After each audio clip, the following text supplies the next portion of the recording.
Bueno, ahora sí, gracias. Gracias, ingeniero. Pues comentaba con ustedes que son bienvenidas, bienvenidos, bienvenides todes. Y me atrevo a hablar de esa forma porque justo es una forma de visibilizar la presencia de la diversidad, no solamente de identidades de género, sino también de orientaciones sexuales diversas. Agradecerles infinitamente su presencia en este espacio, que es un espacio de ustedes, agradecerles a la sede Ixmiquilpan y por supuesto a la sede Pachuca, compañeras y compañeros que están entre nosotros, pero pues eso, de inicio. La Universidad Pedagógica Nacional, a través del Programa Institucional de Género de esta unidad 131, les da la más cordial bienvenida.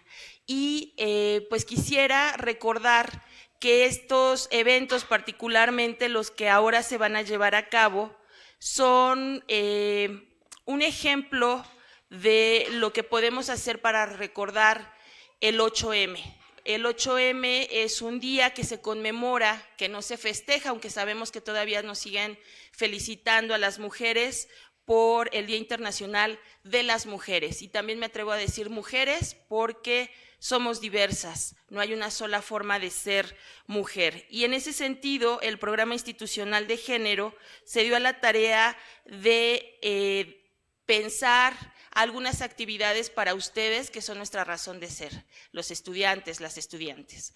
Y pues me voy a dar a la tarea de presentar a quienes ahora nos acompañan y solicitarles un fuerte aplauso. Agradecemos la presencia de la licenciada Reina Isabel Pérez Díaz, quien nos visita desde la Ciudad de México. Ella es una profesional del trabajo social y está en el DIF de Venustiano Carranza, Ciudad de México. Bienvenida.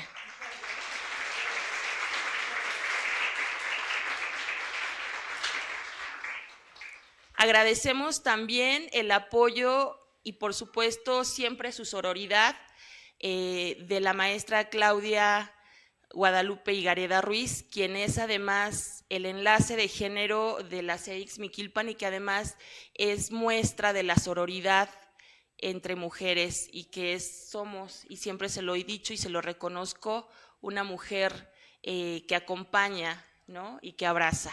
Bienvenida.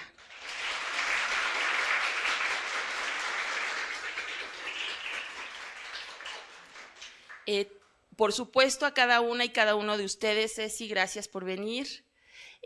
Maestro Mario Cuatepozzo, muchísimas gracias por su apoyo.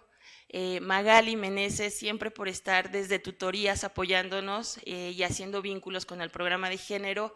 Al doctor Raúl Macuil por su apoyo. Siempre es importante contar con usted. Muchísimas gracias. Y bueno, pues vamos a iniciar las actividades del día de hoy y justo vamos a presentarles los avances, y quiero enfatizar esto, avances del protocolo de atención y retención para alumnas en situación de embarazo y lactancia de la UPN Unidad 131. Quien lo va a presentar es la maestra Claudia, porque le reconocemos su trabajo, un trabajo no solamente de investigación, sino de intervención. Gracias a ella es que el Programa Institucional de Género se ha dado a la tarea de recuperar este trabajo de investigación e intervención que ha resultado muy importante para reconocer que hay condiciones de desigualdad entre hombres y mujeres, pero cuando las mujeres pasan por un proceso de embarazo, de puerperio y de lactancia, la vida académica universitaria se convierte en algo mucho más complejo. Y Claudia, con todo el ánimo, ha elaborado una propuesta que el programa de género ha cobijado, pero también quiero decirles que el Consejo Universitario de nuestra universidad se ha dado a la tarea de revisarlo. Ellos tienen conocimiento del protocolo, se sentaron a revisar el trabajo y pues nos hicieron observaciones que nos parecen muy importantes, fructíferas, interesantes, que consideramos importante retomar porque lo que nos importan, como bien dice Claudia, son las estudiantes. Este trabajo es para ustedes, Este trabajo es para apoyar la retención de estudiantes en situación de embarazo, de lactancia y puerperio, para que la vida universitaria no les sea más compleja de lo que ya es. La universidad tiene que apoyar y bueno, yo ya no digo más. Claudia hará la presentación de este protocolo, que es de conocimiento de nuestras autoridades, y pues les agradecemos mucho su presencia y agradecemos al Consejo Académico, por supuesto, por las observaciones hechas. Esto es para ustedes, las trabajaremos y bueno, aquí está el avance, el gran avance. Muchas gracias, Claudia. Bien, muchas gracias. Bien, creo que ahí me escuchan, ¿verdad? Antes de comenzar, yo creo que esta aventura, ¿verdad? Que comenzó con unas observaciones simples en sede Izmiquilpan, en esas tardes, ¿no? En donde salía yo de un salón a otro o en un espacio libre, pues veía a algunas alumnas o a una alumna embarazada. Y me acercaba de manera muy espontánea, muy informal, pues, ¿cómo te llamas? ¿En qué semestre estás? ¿Cuántos meses tienes? Y si yo veía que la comunicación fluía, pues iba yo adentrándome más, ¿no? Hasta que ella lo permitiera. Al grado de llegar a preguntar, ¿tienes pareja? ¿Vives con él? ¿O vives con tus papás? No sé, ¿no? Y me empecé a dar cuenta, pues, que no la tenían fácil, ¿no? Iba yo como registrando cosas muy sencillas y a los escasos 15 días las veía nuevamente en la escuela y me acercaba, bueno, pues, ¿qué pasó cuando te aliviaste, no? ¿Y cómo fue? Cesárea, parto natural. Y pues ahí comienza todo esto, ¿no? Este es como un preámbulo a lo que es el trabajo. Antes de iniciar para que la presentación del protocolo, pues hubo un trabajo exhaustivo y que implicó para mí el de construirme, y lo puedo afirmar porque no estaba yo formada en teoría ni con perspectiva de género. Simplemente me acercaba a ver qué sucedía, ¿no? Pero en ese camino de construcción, pues me fui encontrando a diversas personas. Parecía que al inicio era como si yo le hablara a la pared, porque pues nadie entendía pues por qué Claudia se preocupa por ellas, ¿no? Y también me di cuenta de que necesitaba formarme, que lo que yo tenía como bases metodológicas y teóricas no eran suficientes, porque no podía yo explicar lo que estaba observando. Y entonces ahí comienza esta aventura. Sí, efectivamente, este trabajo se da, y se da porque me encuentro diversas personas, y una de ellas es Edith, que es mi maestra del feminismo vivido y pensado. Me encuentro a varias compañeras, Reina, Ceci, que con su sororidad intelectual y personal me cobijan y me acompañan, porque pues en sede Izmiquilpan también estoy a cargo de las tutorías, pero nunca con Magali hablamos de género, hablamos de orientación educativa, ¿no? Pero ahora con esta línea en la que he encontrado como un sentido a lo que yo realizo y a lo que yo pensaba, pues me ha transformado la vida, ¿no? He empezado a mirar de otra forma, he empezado a entender diversos procesos de manera totalmente diferente. Entonces, este trabajo también pues surge porque dentro de la sede existe el apoyo de nuestro director y escucha, ¿no? Y dice, bueno, pues adelante, Claudia, si quieres hacerlo, hazlo, ¿no? Y también de nuestra directora general, porque con su sororidad intelectual y personal pues va acompañándonos y va cobijando y apoyando el programa institucional de género, que cuando yo le digo a Magali, Magali, ¿a poco hay un programa de género en la universidad? Sí, sí hay, pero ¿quién lo tiene? No, pues y ya ahí empezó, ¿verdad, amiga? Entonces empezamos, ¿no? y me encuentro en Edith un espejo poderoso, ¿no? En mi vida. Y digo, ay, pues creo que hablamos de lo mismo, hablamos en la misma, o sea, podemos vernos y reconocernos en eso.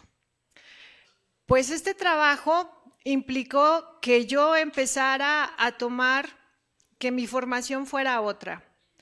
Empecé a buscar escenarios académicos que me ayudaran a poder entender lo que estaba viviendo y por qué esas estudiantes con 15 días de haber tenido a su bebé estaban nuevamente en clases, ¿no? O sea, dije, no es posible porque hay una etapa que toda mujer cuando ha estado embarazada es el puerperio, que dirían nuestras abuelitas o nuestras mamás o las mismas tradiciones tan llenas de verdad que nos llevan y nos dicen que hay que cuidarse los 40 días. ¿Por qué? Porque viene un periodo de involución físico en donde todos nuestros órganos vuelven a su estado natural. Y si aunado a todas las situaciones que vive esa alumna, para empezar, porque muchas de ellas el embarazo no era esperado, muchas de ellas no tenían pareja, y aunado la presión de la universidad, ¿no? Sin esa mirada empática ni solidaria de qué estaba pasando con ellas. Y ahí comienza. Y empiezo entonces yo a formarme y a entrar a un seminario con perspectiva de género, y ese seminario me llevó a un diplomado y ese a otro y a otro, hasta todavía sigo, ¿verdad?, formándome para que esta mirada que yo tengo vaya siendo cada vez más amplia. Y entonces aparece el protocolo, pero aparece de una manera como muy chutarita, o sea, como muy precaria, muy pobre, esa es la verdad, porque no lograba yo establecer las conexiones, no lograba yo entender. Y en ese recorrido que yo hago de búsqueda de diversos escenarios, me encuentro a diversas colectivas que trabajan el feminismo desde lo académico, y empiezo yo a entender y me empiezan a orientar. Y me dicen, Claudia, eso que tú buscas se llaman grietas institucionales, eso que tú haces se llama, dije, no, pues a buscar. Eso que haces son modelos de intervención para la prevención de la violencia de género. Dije, pues entonces empecé así, y surgió primero como acciones afirmativas, o sea que yo solamente enunciaba que había una situación que había que resolver. ¿Por qué? Porque había discriminación y desigualdad. Y posteriormente ya no fueron acciones afirmativas, sino que escalé y entonces establecí una base de actuación que es un protocolo. ¿Por qué hacer un protocolo en la universidad si nosotros en este marco del 8M vemos que las instituciones de educación superior nos damos cuenta que mencionan o se expresan en cuanto a que las universidades o los espacios de educación superior son violentos, que hay acoso sexual, que hay hostigamiento sexual de docentes hacia alumnas, de alumnos hacia alumnas, de alumnas hacia alumnos? Pero esos contextos universitarios, ese contexto en especial no lo tenemos en la UPN. ¿Por qué? Porque dice una de las teóricas del feminismo, Marcela Lagarde, y las otras que son de Sudamérica, que traen una onda de cuestión de la violencia en educación superior, nos dicen que cuando las matrículas son altamente femeninas, lo más probable es que aparezca la maternidad. Y así es. Entonces, nuestro contexto de la universidad, Unidad 131, responde precisamente a la violencia, pero no manifestada entre hostigamiento o acoso sexual, sino manifestada en discriminaciones y desigualdades. Entonces es diferente, pero sigue existiendo la violencia. Y la violencia que se vive es precisamente hacia la alumna por su condición de embarazo, ¿no? ¿Por qué? Porque ahí empieza todo, ¿no? Y empiezo yo a trabajar cuál fue el sentido, ¿no? Pasamos a la siguiente. Fíjense que este protocolo fue siendo Al principio eran unas cuantas páginas, después las borraba, después volví a escribir, después volví a hacer y quedó en un extenso que se compone de 4 momentos. La primera, en donde argumento de forma teórica y metodológica la intervención mediante la implementación de un protocolo como estrategia de acción y respuesta ante la situación que viven las alumnas embarazadas. Esa fue la primera etapa del trabajo. La segunda etapa refiere un breve marco conceptual del periodo del puerperio, en donde yo voy señalando qué pasa en esos 40 días después del parto. Y la tercera, ahí me ocupo del marco institucional y legal. Hay todo un marco jurídico y legal a nivel internacional, nacional, regional, y hoy en estos nuevos discursos en donde la misma universidad desde Ajusco se manifiesta con 2 documentos importantes. El primero, el pronunciamiento de cero tolerancia del 2020 y posteriormente los lineamientos generales en el 2022 para la prevención de la violencia. Entonces, cuando yo empiezo a leer el último, digo, pues de aquí soy, ¿no? O sea, de aquí me agarro para empezar el trabajo. Y también la revisión de la Ley General de Educación con las nuevas adecuaciones que se hacen, sobre todo en donde el papel del docente y la misma universidad debe de responder ante esas necesidades y problemáticas. Y ya como en el último punto del documento, en el extenso, pues ofrezco todo un apartado de conclusiones, ¿no? Bien, el objetivo general del protocolo pues es implementar el protocolo de atención y retención para las alumnas en situación de embarazo y lactancia. Ese es el motivo. Pero también hay otras acciones particulares. Una de ellas es visibilizar la necesidad de ajustes a las acciones implementadas en la atención de las alumnas embarazadas en cuanto al tiempo otorgado para su recuperación después del parto, respetando el periodo del puerperio, ¿no? Ahí dije, de por sí no las ven, pues hay que visibilizarlas, ¿no? Y hay que señalarlas. Y el otro, emprender medidas protectoras, correctoras y compensadoras para las alumnas embarazadas. Protectoras en el sentido de que sea la universidad un espacio de apoyo, un espacio de ayuda. Correctoras, ¿por qué? Porque debemos corregir las malas prácticas que tenemos en educación superior, en donde son tan sutiles que parecería que son normales, ¿no? Comentarios que se hacen dentro de los salones para aquellas alumnas que son mamás y que no la tienen nada fácil, ¿no? Entonces, ahí viene la medida correctora y compensadoras, compensarlas con que se puedan hacer adecuaciones curriculares o nos decían en la observación algunas modificaciones ahí, actividades diferenciadas señalaron. ¿Para qué? Para que la alumna precisamente tenga facilidades académicas y administrativas para que se garantice su permanencia, ¿no? Todo lo que nosotros y el protocolo habla va en el sentido de una visión de derechos. Y viene aquí la primera parte. Fíjense que cuando empecé a cursar el doctorado, uno de los cursos era precisamente la elaboración de un proyecto. Y pues me aventuré, dije, no, pues ya no van a ser acciones afirmativas, ya tiene que ser otra cosa, pero no sabía yo qué. Y con la orientación y la asesoría me dicen, es que deberías de hacer como un criterio, ¿no? Algo. Y dije, pues entonces un protocolo. Y empiezo a utilizar la matriz de marco lógico.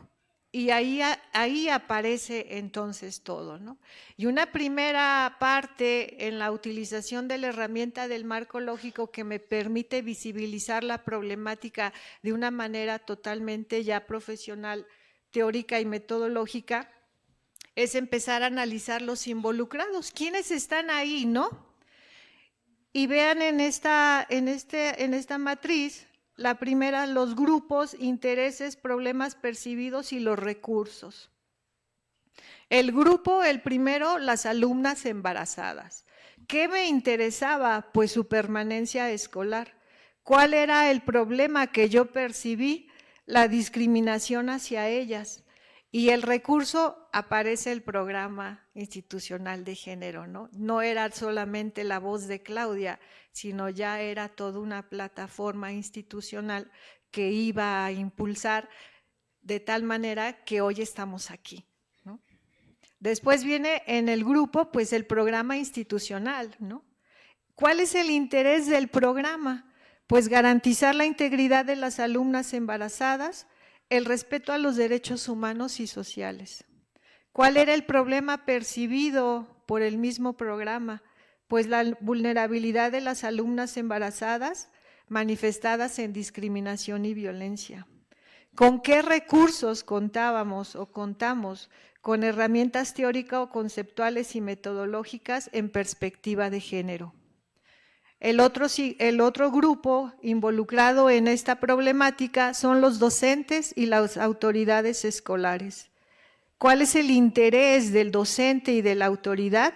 El cumplimiento de las asistencias, ¿verdad? Ese era lo que ellos manifiestan. ¿Pero por qué ese problema? O sea, cumplimiento del reglamento en cuanto al número de asistencias, artículo 23, fracción cuarta, artículo 62, fracción 2 y 3 del reglamento de la universidad. El problema percibido por ellos, pues es que hay líneas de género construidas socialmente bajo un sistema patriarcal de dominación masculina, ¿no? Eso es a lo que me doy cuenta y hago la tarea en este primer momento de que empiezo a analizar a los involucrados. Fíjense, la fuente está en el Diario del Investigador y data del 2020. Este trabajo tiene una secuencia totalmente longitudinal porque tengo entrevistas con las alumnas desde el 2019. Después viene la pandemia, se cierra y nuevamente me activo, ¿no? Viene el árbol de problemas, entonces el problema pues es la violación de derechos y discriminación a las alumnas en situación de embarazo y puerperio en la UPN Unidad 131 Hidalgo. Vean todo lo que origina, ¿no? Ahí está la causa. Lo primero es que hay una evidencia de un vacío entre las alumnas en situación de embarazo y puerperio y las políticas de la universidad respecto a la maternidad. El reglamento en cuanto a sus derechos no contempla a una alumna embarazada, no contempla la maternidad, por lo tanto, si no la contempla, pues no existe. También se origina la despersonalización de las y los docentes ante esta problemática, ¿no? Y otra más, las líneas de género construidas socialmente bajo un sistema patriarcal y de dominación masculina. Vean ante la evidencia de un vacío de la universidad y sus políticas, ¿cómo se expresa? Pues hay violencia de género en múltiples expresiones como son la discriminación, la desigualdad y la inequidad, ¿no?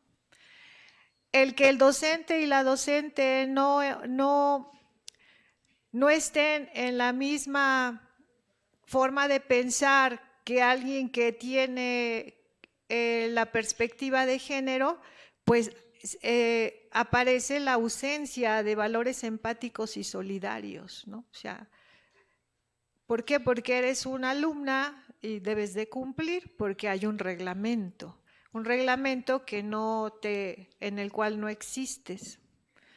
Y las líneas de género construidas pues son mecanismos de control sobre las mujeres, porque el reglamento se entiende desde una mirada de género que es un mecanismo de control, en una estratificación basada en el género que se sustenta y refuerza a través de instituciones legales, económicas, sociales y políticas. La universidad, el espacio universitario se ha enfocado en que parecería que aquí no hay nada de violencia, ¿no? Bueno, ahorita con estos actos de la conmemoración del 8M, del Día Naranja, con todas estas diversas manifestaciones, es cuando empezamos a ver que hay otras problemáticas. pero de otra forma diríamos que aquí en la universidad no pasa nada, ¿no? O sea, no hay violencia, y sí la hay. La hay en cuestión de expresiones ya no llamadas micromachismo, sino hoy ya, ¿verdad?, con otro nombre, como de violencias pequeñas, ¿no? Que son tan pequeñas que nosotros mismos las replicamos una y otra vez, ¿no? Desde el momento en que no saludamos a todos y a todas y todes, desde ahí empieza, porque no incluimos, ¿no? No somos capaces de reconocer a los otros, ¿no? Entonces, ahí. O cuando vemos que la universidad pareciera que esa no es su finalidad, ¿por qué debería de proteger? ¿Por qué debería de garantizar? ¿No? Si eso, pues aquí se viene a cuestiones de aprendizaje, ¿no? Pero no, porque en este espacio confluimos muchas personas. Entonces cada uno manifiesta y cada uno tiene diferentes formas de pensar, ideologías, antecedentes, historias. Y si entendemos que la violencia está socialmente e históricamente construida por los hombres, en donde nosotras no somos incluidas, pues entonces yo me preguntaría quién hace esos reglamentos, ¿no? En donde si la universidad en la oferta de sus programas son programas educativos y que desde el punto de vista de género la educación es una profesión feminizada que está enfocada hacia el servicio de los otros, entonces por eso el número de matrículas son en su mayoría mujeres, ¿no? Porque estamos para servir. Vean desde ahí, ¿no? ¿Por qué hay otras profesiones, y ustedes lo tienen aquí en el tecnológico, que son las ingenierías? Pareciera que ahí deben de estudiar los hombres, ¿no? Y no las mujeres. Y aquí, ¿cuántos de sus compañeros que están interesados y tienen esa vocación en el ámbito educativo, pues muchos de ellos son señalados, ¿no? ¿Cómo vas a ser educador o cómo vas a ser maestro, ¿no? O sea, desde ahí vienen los señalamientos. Y entonces tendemos desde el punto de vista de género, pues a separar, a tener un sistema binario, ¿no? Lo que es de hombres y lo que es de mujeres, nada más, ¿no? Pero pues, ¿qué creen? Que aquí en la universidad, pues hay alumnas en una edad reproductiva y que es esperado que ejerzan sus derechos sexuales y reproductivos, ¿no? O sea, eso va a suceder. Y si los ejercen, es posible que haya maternidades, ¿no? Entonces aparecen. Pero los reglamentos no lo visibilizan, no está. Y esa es precisamente la categoría de la grieta institucional. Hay una grieta en los reglamentos. Vean los efectos que tiene el problema, la violación de derechos y discriminación a las alumnas en situación de embarazo y puerperio. Esto trae consigo la violación a los derechos de salud en la etapa del puerperio, que a su vez nos traen desigualdad, discriminación y exclusión. Dentro de nuestra Constitución y en la garantía de nuestros propios derechos, es todavía más importante el derecho a la salud que el de la educación. Entonces, la universidad, ¿qué debería de garantizar? Pues el derecho a la salud, ¿no? En ese sentido. Esta violación de derechos trae prácticas de violencia y discriminación hacia las alumnas en situación de embarazo y puerperio. En el momento de que se les pide que a los 15 días de su parto regresen a clases, ¿no? Esto las pone en una condición de vulnerabilidad porque están en un periodo de puerperio. Esta violación de derechos, ¿qué trae consigo? Pues la invisibilización de las alumnas embarazadas. Parece que no existen, ¿verdad? Y por consiguiente, el rezago y riesgo de abandono escolar. ¿Qué pasa? Pues que la alumna en el momento que no sabe qué hacer y que se ve sobrepasada por todos los conflictos que tiene originados por su maternidad, decide darse de baja. Y eso es lo que pretende el protocolo, y por eso se llama retenerlas, que continúen estudiando. ¿Por qué? Porque una mujer que abandona los estudios universitarios, sus posibilidades de inserción laboral van siendo cada vez menores. ¿En dónde se va a insertar? ¿En dónde va a trabajar? ¿No? Y dirían, y ustedes han escuchado en sus casas, con sus familias, pues ¿para qué estudian, no? Si al final te vas a casar, ¿no? O va a haber alguien que te mantenga, ¿no? Entonces hay que retenerlas, porque además de eso hay que garantizar en ese sentido ya no solamente su salud, sino el derecho a la educación. Y viene entonces así el árbol de objetivos, que sería, dentro de las causas, garantizar los derechos y erradicar la discriminación hacia las alumnas en situación de embarazo y puerperio.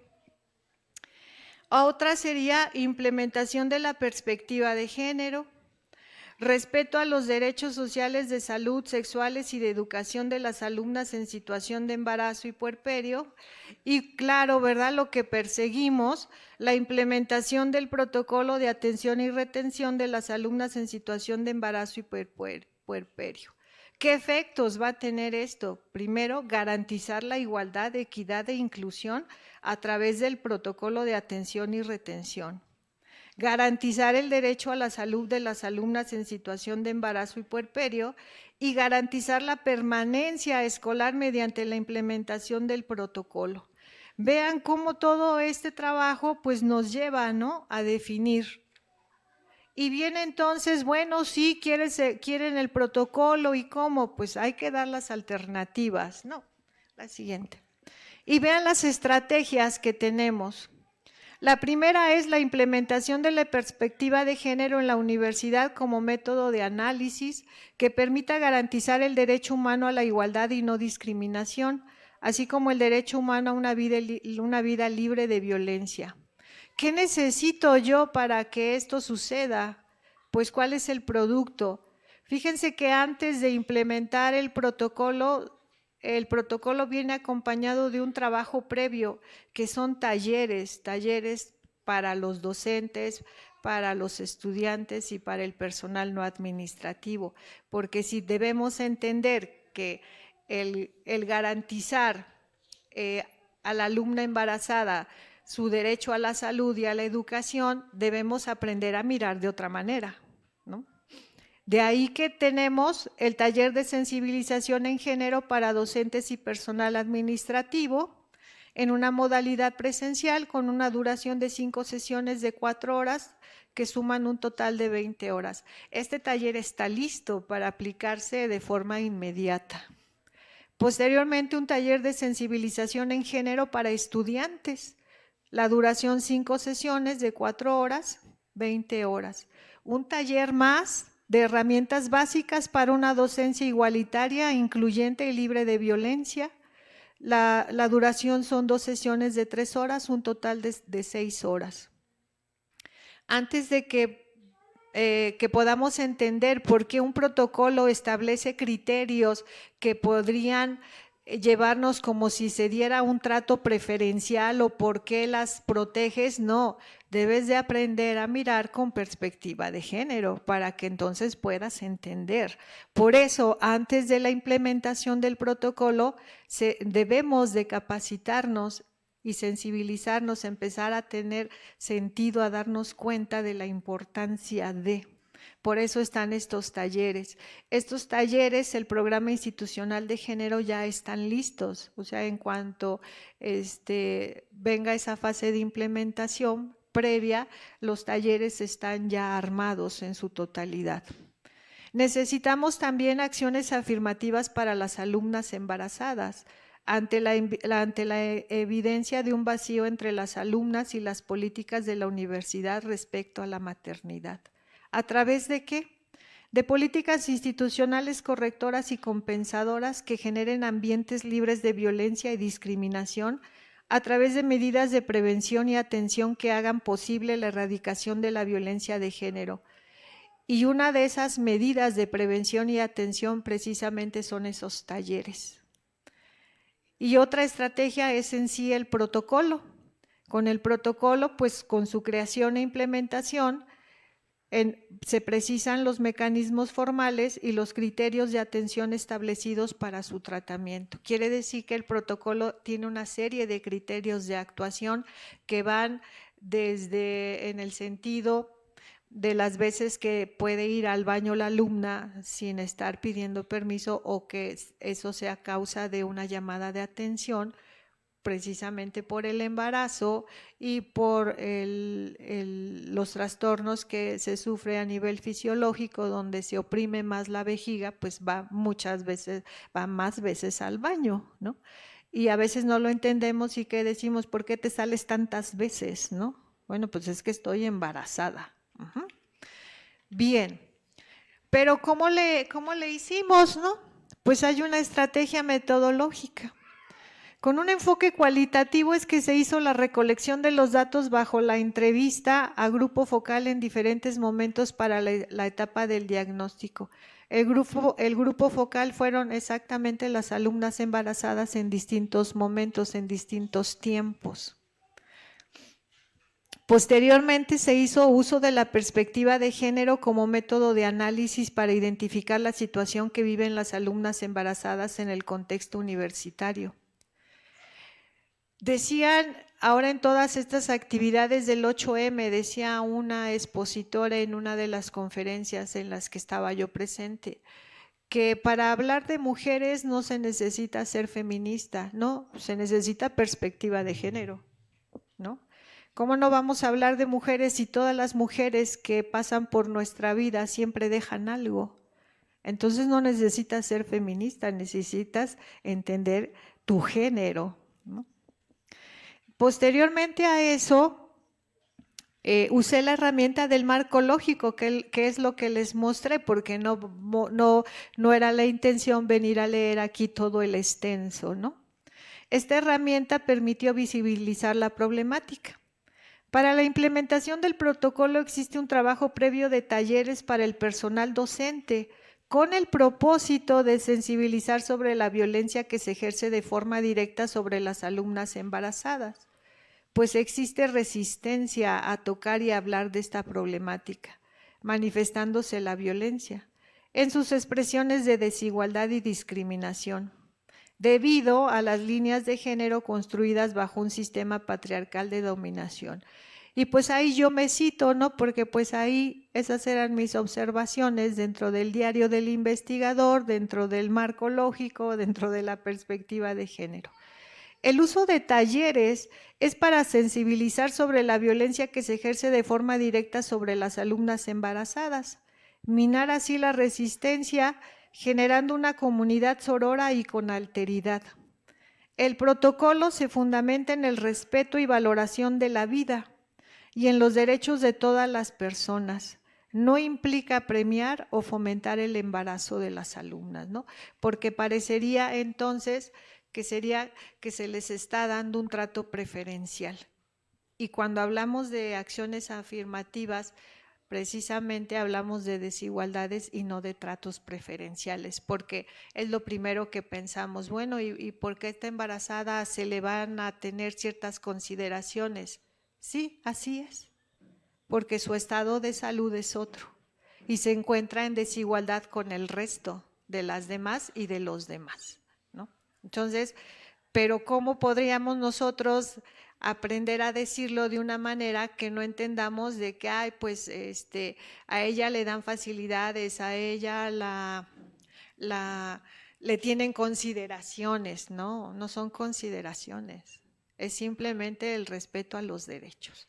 Y para eso se necesita sensibilizarnos, tener sentido de para que podamos entender, y entonces cuando esto suceda, pues los espacios universitarios van siendo espacios libres de violencia y no se quede como en el discurso o en la lona que se cuelga o en lo que vemos en los spots, ¿no? O sea, hay trabajo y no es un trabajo de una lona, es un trabajo que debe de empezar con nosotros, con nosotras, con todos y con todas. Y todos los espacios que ocupe el ser humano son espacios que están llenos de violencia. Pero ¿cómo los vemos? Pues los vemos a través de ciertas herramientas y de análisis como es la perspectiva de género, ¿no? Entonces, esto es a grandes rasgos el protocolo, la presentación de una forma más breve. Bien dijo Edith, ya el Consejo Universitario de nuestra unidad 131 hizo las observaciones que vamos a solventar para que este trabajo pues llegue, ya no esté en espera, sino que se implemente. También decirles que si es así, seríamos la segunda universidad a nivel nacional con un protocolo específicamente para alumnas embarazadas.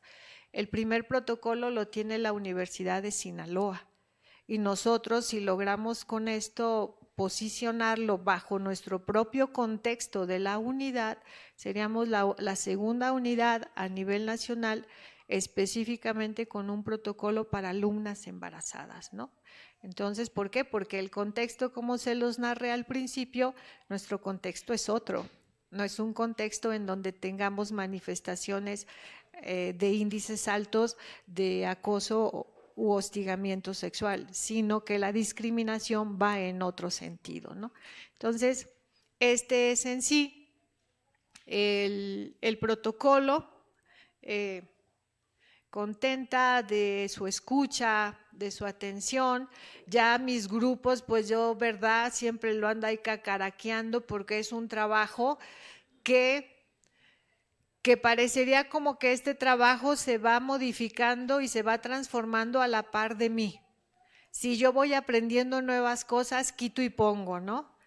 Y entonces este trabajo, pues me dice a diario que yo misma me estoy convirtiendo en una mejor versión, en una mujer con una mirada con mucha alteridad, en donde me reconozco con los otros y con las otras, ¿no? Que si yo no tuviera eso, pues diría, híjole, qué mala onda, ¿no? Que tuviste que regresar después de 15 días. Y eso era todo, pero ahora ya no. Entonces, agradezco estos escenarios, agradezco esta actividad, agradezco a mis alumnos, a todos aquellos, a mis alumnas, a mis amigos queridos, queridas, de que pues me impulsan, ¿no? A Edith, porque Edith es la que contribuye también de forma determinante en que en todo este trabajo aparezca, en la formación de los talleres, esos talleres que fue nuestra prueba, ¿verdad? La Guardia Nacional, y parecería ahí con todos esos hombresotes uniformados y todo, y que empezamos a decir las relaciones de poder y el género, y decíamos, ¿qué estamos haciendo, no? A ver a qué horas se paran o que llegara el general y no, o sea, hubo una respuesta muy buena y al final la sensibilización se dio, ¿no? Y entonces quiere decir que el taller pues cumple su cometido. Esperemos que estos talleres pronto lleguen a cada una de las sedes, tanto para docentes no administrativos, estudiantes, y el segundo, el de habilidades docentes básicas para la violencia, ¿no? Entonces, y posterior a eso venga el protocolo y todos lo miremos pues de una manera más sensibilizada, ¿no? Con más sentido, y no se quede como que ahí viene otra vez, ¿no? A hablar de lo mismo y hostiga, ¿no? ¿Por qué? Porque no estamos con eso. No nos ponemos, dirían ahora en el 8M, los lentes morados, ¿no? A eso se refiere. Entonces, Yo creo que todos somos activistas por nuestra actividad, de una u otra forma. Algunas pues más rudas, otras menos. Ya tendrán ustedes aquí oportunidad de tener el taller con la colectiva Feministía, que también van a estar en Izmiquilpan, y van a ver las olas del feminismo y cómo se manifiestan, ¿no? Entonces, para empezar a entender, pues bueno, hay que irnos preparando poco a poco. Eso sería pues en tanto. Pues les agradezco la atención, yo emocionada porque pues esto es producto de mucho trabajo, de hace mucho tiempo y que ha llegado a otro alcance que yo le decía a Edith, pero ¿cómo le vamos a hacer? No, o sea, yo tengo esto, no te preocupes, lo vamos a echar a andar. Y miren, ya estamos aquí, estamos en una fase de revisión que yo espero que la universidad tenga su protocolo para las alumnas embarazadas, porque no me mueve más, no nos mueve más que el sentido de justicia social y el beneficio de todas. Eso es. Yo no quiero ninguna otra cosa más que el beneficio de las alumnas. Eso sería en tanto. Muchas gracias.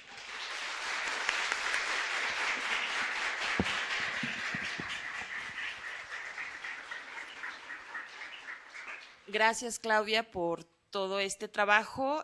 Agradecemos a ustedes su presencia. Si tienen preguntas, comentarios de parte de Facebook, mandan saludos. Fernando Vital, Dulce Bebechita y Erika Ortega nos mandan saludos.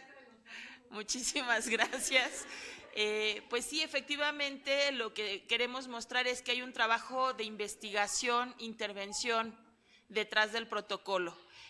No es algo que sale de manera espontánea, sino justo hay un trabajo serio de investigación y que pretende concretarse en una intervención a partir del protocolo. Pero como bien lo decía Claudia, a partir de una capacitación, formación, sensibilización desde la perspectiva de género.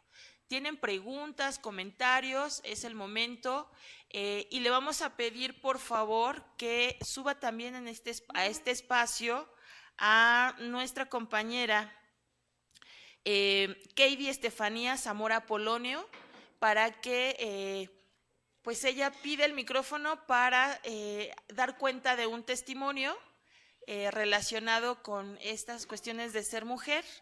Y yo los voy a dejar un momentito, voy por unos invitados, pero se quedan con Claudia y con los compañeros y pregunten por favor, ¿vale?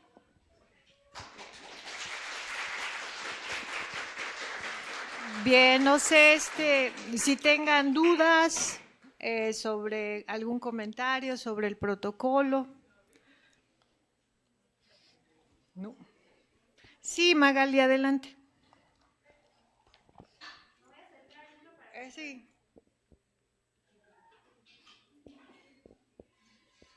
Ya si quieres.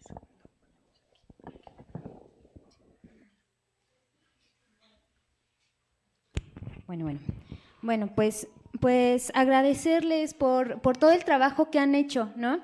Reconocer pues el trabajo de la maestra Claudia, que de verdad cada vez que yo la escucho comparte mucha experiencia y da como nuevas líneas, ¿no? Para ir trabajando. Entonces, bueno, en ese sentido, pues reconocer el trabajo de poner esta propuesta del protocolo, ¿no? Que es súper necesaria para la universidad. Y pues me quedo con una duda, que hace rato mencionaba que seríamos como la segunda universidad con este tipo de protocolo. ¿Qué falta hacer para que se logre llevar a cabo esto? Y bueno, pues muchas gracias y nuevamente reconocer todo el trabajo y ojalá que sí se logre aterrizar ya esto, ¿no? Muchas gracias. No, a ti, Magali. Fíjate que yo estoy en una red de cuerpos académicos y soy socio, yo soy trabajadora social.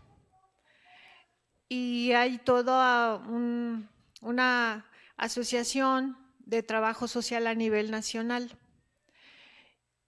Y cuando yo acudo a los congresos, me doy cuenta de las compañeras, colegas, sobre todo las del norte del país, son muy arduas en el trabajo de la protección y de la perspectiva de género.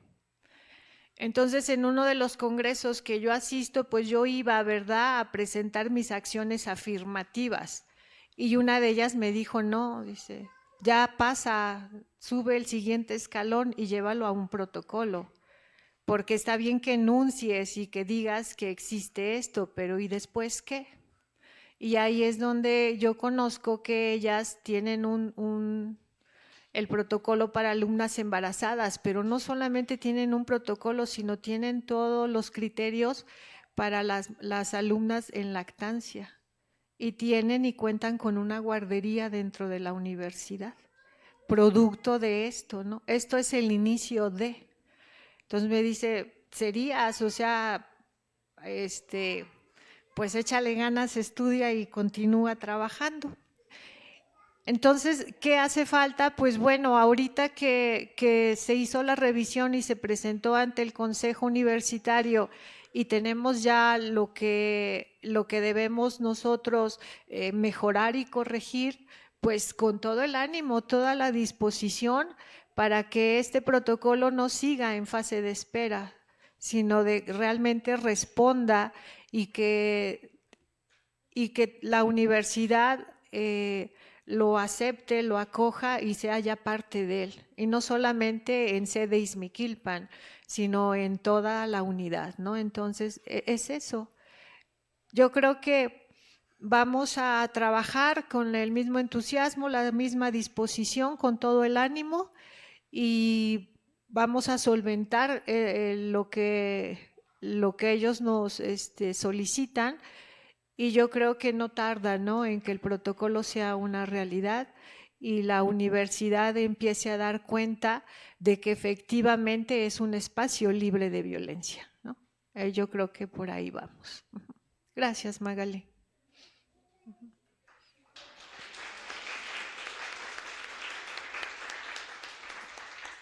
No sé, ¿alguien más? ¿No? Bueno. Les voy a dar una breve introducción de Katie. Katie es compañera de ustedes en Ixmiquilpan. Yo espero que su testimonio no sea entendido como en un afán de revictimización, porque Katie es una sobreviviente de violencia. No, yo les comentaba, no solamente estoy como enlace, sino que también estoy con las tutorías.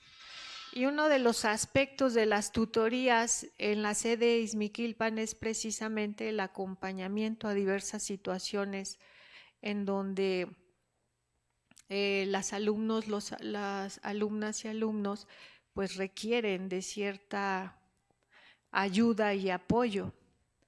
Cuando yo entrevisto a Katie y empiezo a conocer su situación y lo que vivía, inmediatamente me doy cuenta de que estaba sufriendo violencia. Después de esas pláticas y después de lo que hace tutorías en un primer nivel de intervención, que es canalizar, yo canalizo con la maestra Reina de DIF Ciudad de México. Ella es especialista terapeuta y siempre todos los casos que yo le derivo los atiende con sus objetivos terapéuticos y atiende a Katie. Y después de eso, y después de ver a Katie, de salir de la situación que vivía, Katie ya no es una víctima, Katie es una sobreviviente de violencia. Pero la van a escuchar y Katie se ha logrado algo que también maneja la perspectiva de género, es el empoderamiento. Pero el empoderamiento logrado a través de su autocuidado. Ella empezó a cuidarse y logró empoderarse y logró salir de la violencia. Entonces ella solicitó, no le dije, ay, tú habla, no. Ella me dijo, maestra, yo ese día quiero dar testimonio, adelante.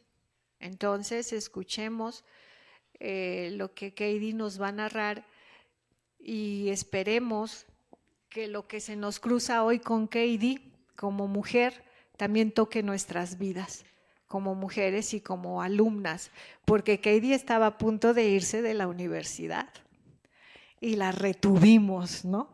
No porque estuviera embarazada, pero sí por otra situación también muy complicada. Entonces, le cedo el micrófono a Katie y pues a ver que ella nos narre, y van a ver su historia, que se vuelve al inicio es trágica y termina siendo una historia extraordinaria, una historia de vida que nos enseña y nos cruza de forma impresionante, de sobrevivencia. Entonces, yo creo que va en ese sentido, ¿no? Entonces, Katie, bienvenida, y gracias, Edith, gracias que nos dan el espacio y sobre todo lo valiente que es Katie, ¿no?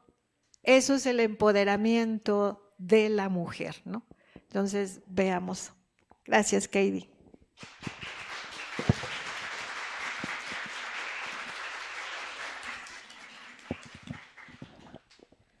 Hola, buenas tardes a todos. Ya creo que la maestra Claudia marcó algunos puntos de los que yo tenía pensados hablarles, pero efectivamente me considero una mujer que ha salido de la resistencia, de la violencia.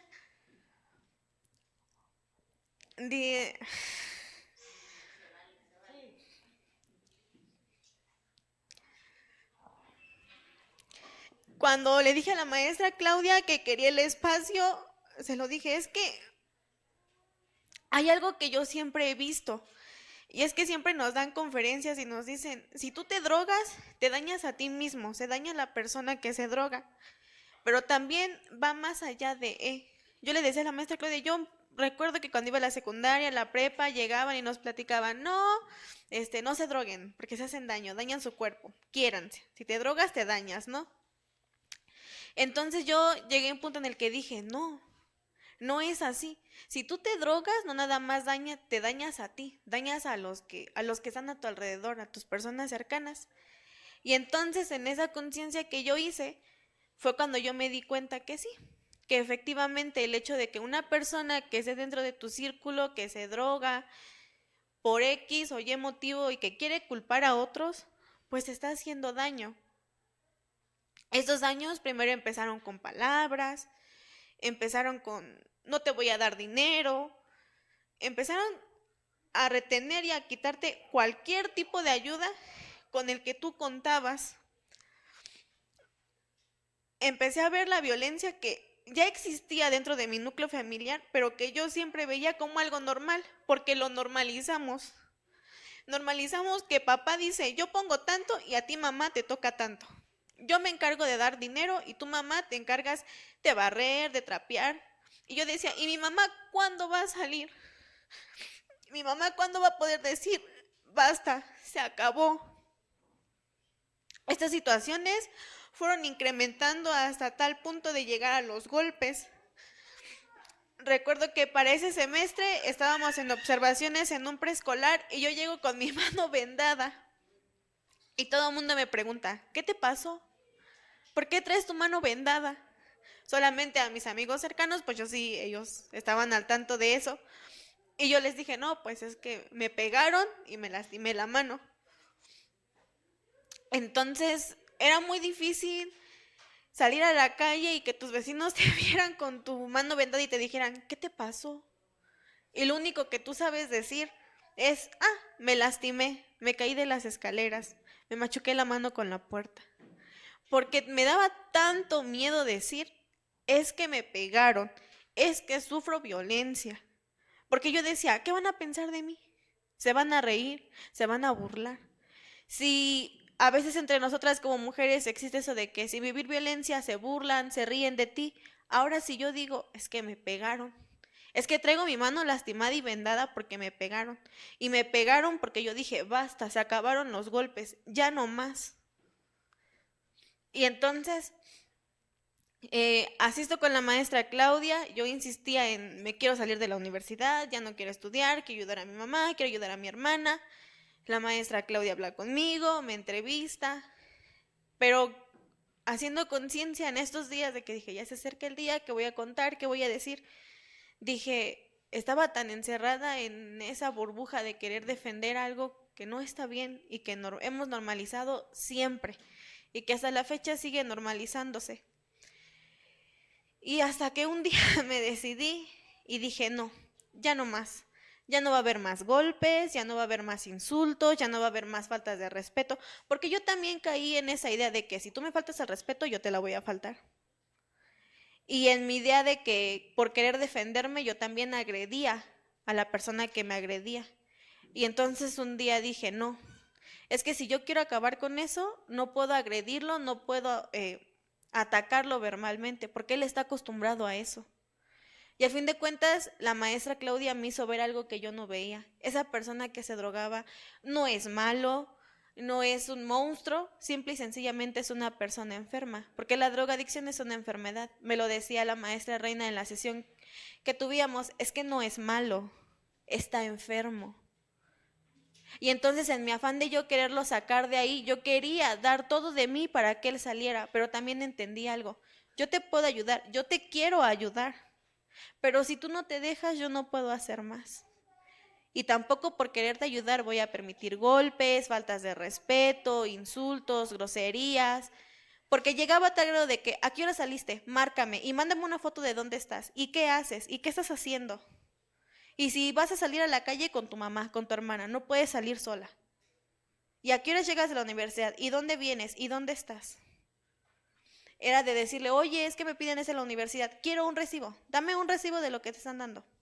¿Por qué me estás pidiendo tanto si siempre te llevas tanto? Entonces yo dije, no, ya no más, se acabó. Y le dije a la maestra Claudia un día que me fue a visitar, le dije, no, es que hoy entendí algo que no había entendido antes. Él me pega, él nos insulta, él nos agrede, él nos limita, él nos tiene encerradas. Con mi mamá luego decíamos, parecemos pollitos. En el día andamos y hacemos, pero ya a partir de las 8 de la noche encerrada en tu casa. Y no puedes hacer nada. Y solamente vivíamos a la expectativa y a la espera de, a ver a qué hora va a empezar a pelear y va a pegarnos. Y yo soy de hermana mayor, o sea, sobre mí caía o yo sentía la responsabilidad de decir, yo tengo que defender a mi mamá, porque mi mamá pues me alzaba la voz. Yo tengo que defender a mi hermana. Y yo prefiero recibir los golpes a que se los den a mi mamá y se los den a mi hermana.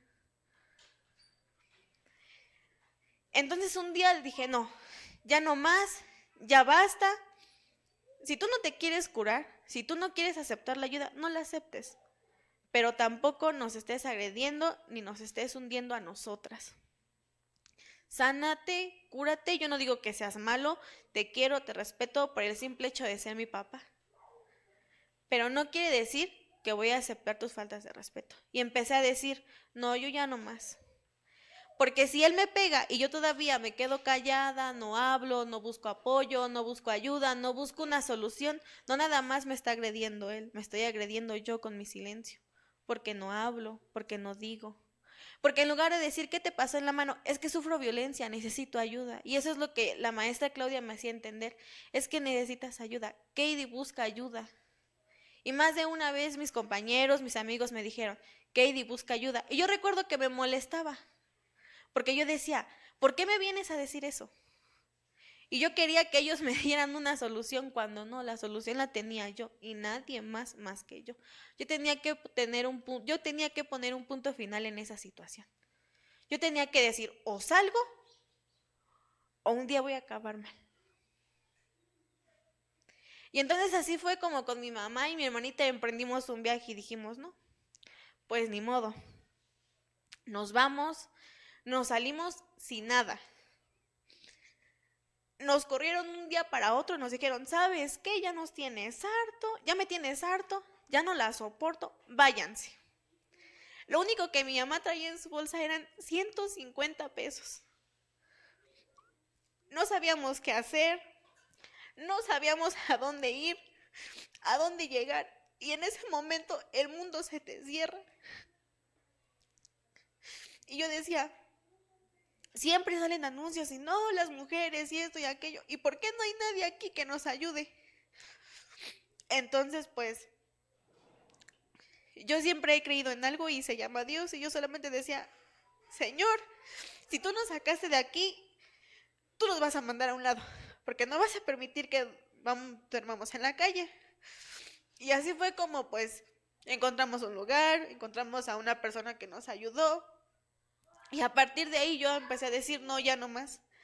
Antes yo sentía que no solamente era un no, no quiero eso. Hoy sé que puedo decir, no, no quiero y no lo voy a aceptar.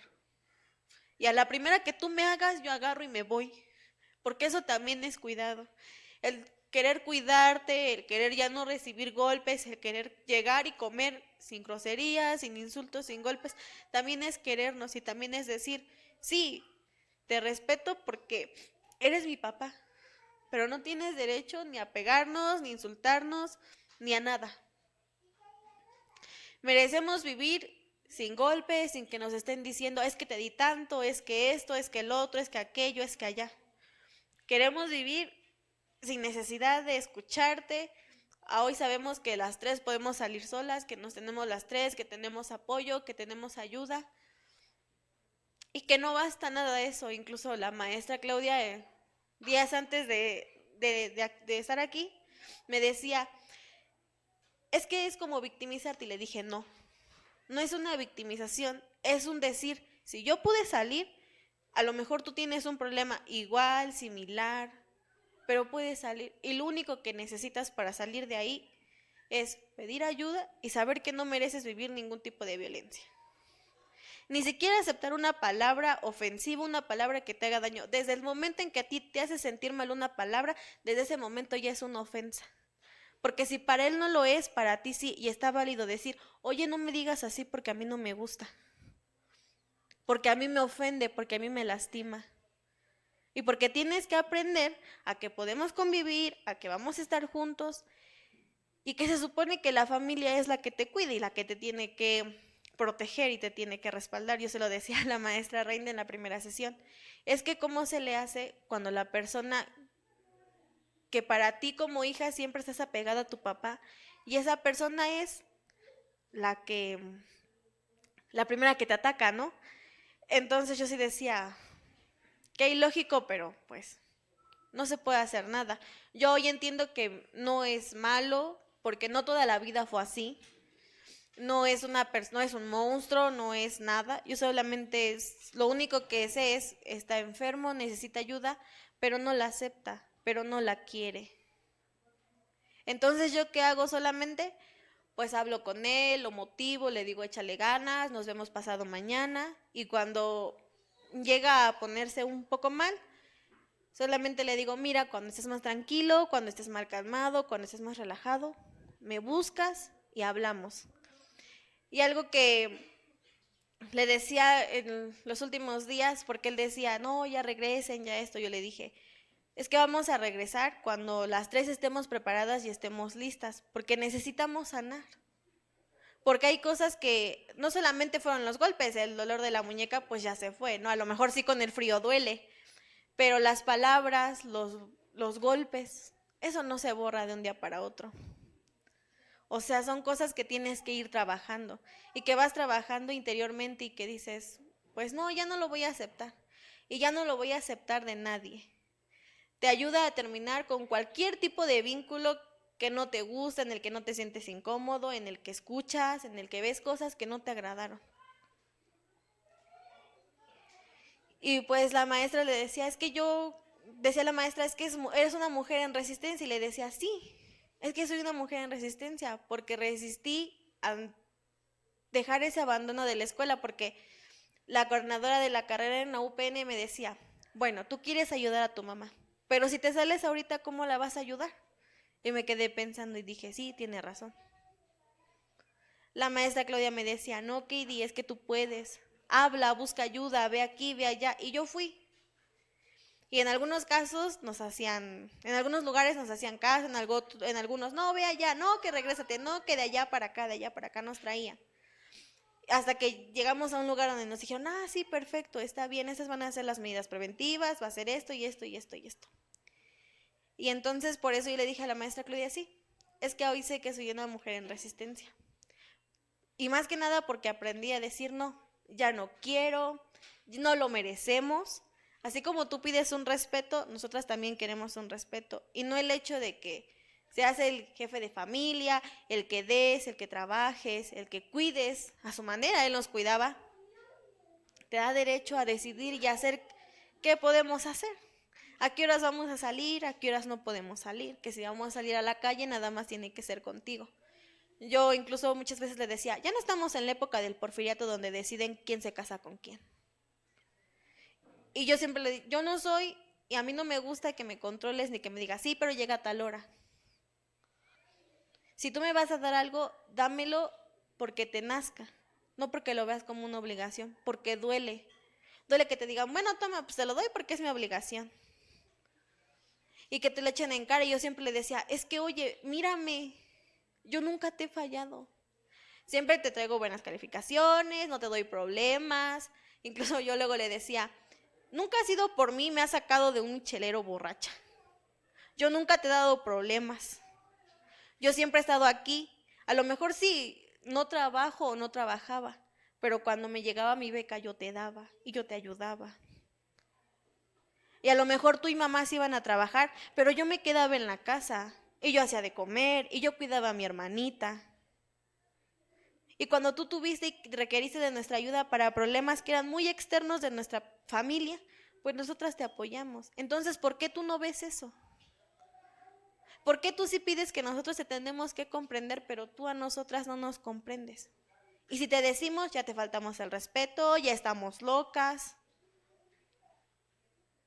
Entonces, yo hasta que, no sé si lo entendió, lo ha entendido o lo va a seguir entendiendo, pero yo le dije, no, ya no más, ya no más. Y aquí hay solamente algo que te voy a decir. El valiente vive hasta que el cobarde quiere. Y yo ya no voy a ser cobarde. Yo ya me voy a levantar, yo ya voy a decirte que no. Yo ya no voy a acceder a lo que tú digas con tal de que no pelees, no empieces a gritar, no empieces a alegar. Si no te gusta el no, ni modo, te acostumbras, porque no siempre vamos a ceder a lo que tú digas, porque hay cosas que estaban mal y que no vamos a hacer. No nos vamos a someter a ti, porque ya no estamos en ese tiempo. Y porque si tú pides respeto y que entiendamos tu problema, entiendamos tu enfermedad, también entiendan a nosotros. Es algo nuevo, algo a lo que no nos enfrentábamos. Yo le decía, ¿quién se va a imaginar que una persona adulta se va a drogar? Nadie. Eso es entre los chavitos de nuestra edad o menores. Pero nunca te imaginas que alguien tan cercano y a quien tú quieres tanto lo está viviendo. Y a lo mejor cuando vemos, es que se droga. Sí, qué bueno. No, qué malo, pues, ¿qué hacemos? Pero cuando lo vives tú, es muy difícil. Es muy difícil porque no sabes a dónde ir, no sabes a dónde recurrir. Si la persona quiere la ayuda, la va a aceptar. Pero si en este caso él no la quiso, así mi mamá y todo el mundo colaborara, quisiera ayudarlo, mientras él no acepte que de verdad la necesita y que no puede curarse solo y que no lo va y que quizá no lo va a lograr como él espera que sea, pues entonces no, de nada sirve que yo y todo el mundo esté a tu disposición si tú no lo quieres. Lo único que haces es lastimarnos, es descargar tus crisis de ansiedad en nosotras. ¿Y nosotras qué culpa tenemos? O el llegar y decir, es que es tu culpa. Oye, espérate, ¿por qué mi culpa? Yo le decía, yo no te puse una pistola en tu cabeza y te dije, hazlo. Ni mi mamá ni mi hermana lo hicieron. Ya estás grande y sabes y sabías lo que hacías. Entonces ahora solamente te toca a ti decir, sí quiero la ayuda. Y cuando tú te decidas a aceptar la ayuda y a decir, la necesito, la quiero, entonces vamos a estar nosotras y te vamos a ayudar. Pero todo tiene que ser un proceso, porque se le hicieron muchas citas en el psicólogo, muchas citas en instancias, y siempre ponía un pretexto, siempre había un es que, no, espérame. Entonces, ¿cuándo? Ahorita que me llamaba la maestra que de allá afuera, yo le dije, es que esto era un círculo, y caíamos en lo mismo, y regresábamos, y le creíamos, y sí, te vamos a ayudar, sí, te vamos a apoyar, y el cambio era primero un día, después semanas, y sí, cada día va haciendo el cambio, pero de repente se le va y vuelve a lo mismo. Entonces, ¿cómo se acabó la violencia? Hasta que pues dijimos, no, ya no, ya no. Esta vez lo sentimos mucho, nos duele, pero ya no. Ya no, porque hoy sabemos que las tres merecemos respeto y que no queremos vivir con golpes, que queremos comer y no a groserías, que queremos dormir, pero no dormir y estar pendiente a ver a qué horas, porque hasta como que algo pasaba con nosotras, de que estamos durmiendo, pero cualquier ruidito nos despertábamos y decíamos, ya va a empezar. Y era muy chistoso porque ya cada una sabía qué tenía que hacer si él empezaba a pelear. Y yo dije, ¿y por qué vamos a vivir siempre así? ¿Por qué siempre a la espera de que él accione para que nosotras nos empecemos a defender? ¿Por qué no defendernos sin que él tenga que llegar a esos extremos? Y así fue como pues nos salimos, buscamos ayuda, ha costado, no ha sido fácil, pero creo que cuando tú aprendes a autocuidarte y a decir no merezco esto, no quiero el otro, todo cambia. Y un problema nunca se va a acabar si no hablas, si no pides ayuda, si no alzas la mano y dices, es que yo estoy viviendo esto. Y yo decía, es que si yo lo digo, ¿qué va a decir esa persona? Quizá me van a señalar, quizá me van a juzgar, van a decir, ¿viste? ¿Y te enteraste? Y lo que menos esperas en una situación así es que te estén señalando, que te estén diciendo. Lo único que quieres es un poquito de comprensión y de decir, es que ella está pasando esto y no sabe cómo salir de ahí. Y a veces eso le costaba mucho a las personas de entender. Quizá a lo mejor yo no lo externé, yo no lo hablaba, yo no lo decía, pero a mis amigos cercanos sí se los decía. Y ellos también han cumplido un gran papel importante en que yo ahora diga, no, ya, creo yo ya salí de ahí. Porque cada una a su manera me decía, no, Katie, esto no. Es que busca ayuda. A veces sentía que de repente me iban a dar uno como para decir, Katie, reacciona. Hasta que un día, ¿cómo? ¿Por qué? O más bien sí sé por qué. Yo creo que Dios habló y dijo, ya, Katie, tienes que salir de ahí. Y fue como salimos. Y yo le digo a veces algo a mi hermanita muy chistoso. Porque a raíz de que pues sí, mi mamá tuvo el valor, yo también tuve el valor para dejar una relación que no me hacía bien. Una relación en la que pues yo era como que, pues sí estás ahí, pero no estás. Y te voy a apoyar. Y si tú tienes que ir aquí a dejar un papel, yo te voy a llevar. Pero no me pidas que yo te dé un acompañamiento sentimental de decir, híjole, estás triste, ¿qué necesitas? ¿Qué quieres? No, su acompañamiento de esa persona solamente era decir, pues te veo los domingos y eso sí me da tiempo.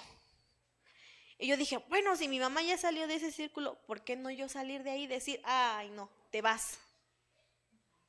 Te vas y si no se los... Y incluso cuando terminé con esta persona le dije, grábate esto.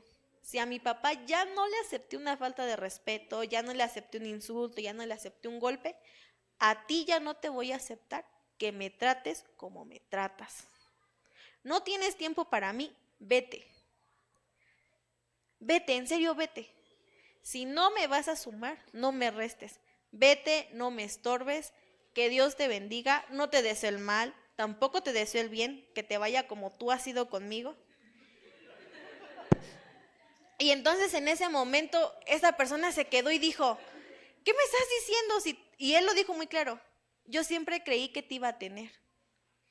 Y le dije, no, es que hoy contigo y con lo que he vivido en mi casa entendí que no, que yo necesito poner mis límites, porque si no los pongo yo, tú vas a querer venirme a poner el límite que tú quieras, y de eso no se trata. Y también me ha servido en muchas ocasiones en las que me quieren decir, Katie, esto, no, ya no me dejo y ya me defiendo. Y si tú me dices, yo te voy a decir, yo me defiendo por esto y por esto. Y ya no quiero que me insulten. Es muy necesario y esta parte y es algo que aún me cuesta porque no tolero que una persona del género masculino se me acerque. Me da miedo, me da pánico, a excepción de mi amigo. Con él sí como que empieza a recargar mi hombro, empieza a tener este acercamiento, porque me da miedo que un hombre se me acerque. A los únicos que se los permito creo que son a los 2 chicos de mi salón. y como que sí, pero no. Y no me gusta y como que me regresa el cassette. Cuando yo escucho que alguien me insulta es como decir, otra vez, y ahí viene, y otra vez. Algo que con lo que yo no he podido y con lo que aún me cuesta es que alguien del sexo masculino se me acerque porque digo como que, ¿a qué hora me va a pegar? O luego veía que los chicos de mi salón hacían su mano así, y aunque estaban lejos de mí, yo decía, híjole, y como que me quitaba, y como que esto, y como que el otro. Y cuando yo escucho que a mí me insultan, o que hablan así, cosas de mí, digo, no, es que no. Porque si tú supieras el daño que causas en mí, tan solo con escuchar una grosería, cuando vengo escuchándolas 2, 3 años, es muy feo escuchar que te insultan y que tú no sabes decir nada. Porque yo ya pasé por eso. Y porque los insultos y el tener la presencia de alguien al lado con quien yo no siento confianza es muy incómodo. Y es algo con lo que yo todavía no puedo. Y me cuesta demasiado. Me cuesta demasiado. Inclusive a veces con amigos y dicen, ay, es que, y una grosería, le digo, no, es que no me hables con groserías. Por favor, no lo hagas. Obviamente ya son más cercanos y me dicen, ah, ok, perdóname. Pero ¿cómo llego y le digo a esa persona que me está insultando, oye, es que no me insultes porque mira, ¿sabes qué? A mí me pasó esto y todavía con eso no puedo. Ya sé decir que no, pero todavía no puedo con los insultos y con el contacto físico. Y son como que cosas que yo sé que tengo que ir trabajando y que poco a poco voy diciendo, está bien, Katie, que se te acerque, no pasa nada, no te va a agredir. Si haces su mano no es para pegarte, si te jala a lo mejor porque no sabes cruzar las calles, no es porque te va a pegar, es porque, pues, oye, hazte un lado, ¿no? Te van a atropellar, ¿no estás viendo? Y entonces son pequeñas acciones que yo no las he hablado por pena, por miedo, por decir, híjole, es que ¿cómo le voy a decir a esta persona que me está insultando? Oye, no me insultes porque, pues, todavía no puedo trabajar con eso. Es muy difícil hacerlo. Es muy difícil decir, es que yo todavía no puedo con eso. E inclusive hace unos días le decía a mi amigo, oye, es que de que me estoy juntando contigo, ya estoy empezando a agarrar seguridad. ¿Por qué? Porque como que en su forma de ser tan él, como que Katie reacciona. Y entonces así, y algo que sí yo quiero decirle a mis amigos es que han sido un curita para mi corazón. Y eso sería todo.